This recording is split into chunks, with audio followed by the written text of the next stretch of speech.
as smaller creators, how do we get ourselves into a flow where we can get an entire calendar of high value content?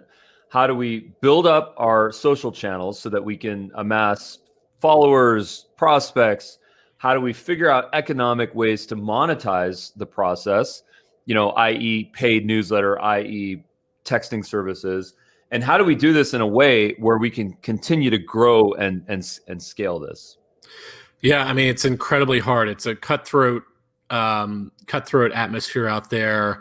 Everybody is only one click away, so your competition is virtually limitless. I mean, obviously, the biggest kind of top line piece of advice is consistency. That's one of the, other than just creating high quality content, putting it out on a consistent basis so people get to, learn your brand, to, follow you, all that kind of stuff. That's how you're going to kind of amass the kind of audience that you can then later convert. And it might be subscriptions, it might be ads, but it might be something like what you're doing where you have a paid video product. So this is kind of like a thought leader. I'm guessing that this podcast that we're on right now is a form of thought leadership where it's kind of bringing people in the top of the funnel and then bringing them down to the sales funnel.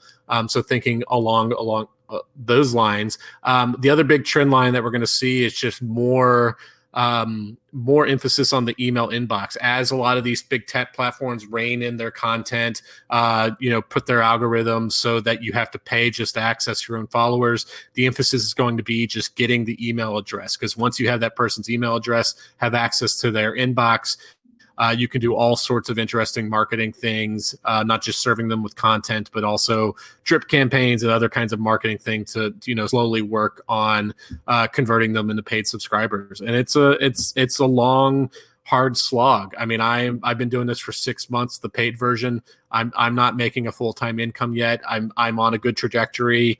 If you look at the graph, it's, up and to the right, and I'm growing it every single week, but you need to have that kind of runway to reach it. I think the good rule of thumb now is, it takes at least 2 years worth of high quality content before that content is generating enough direct revenue to where, you're making a full-time salary or whatever.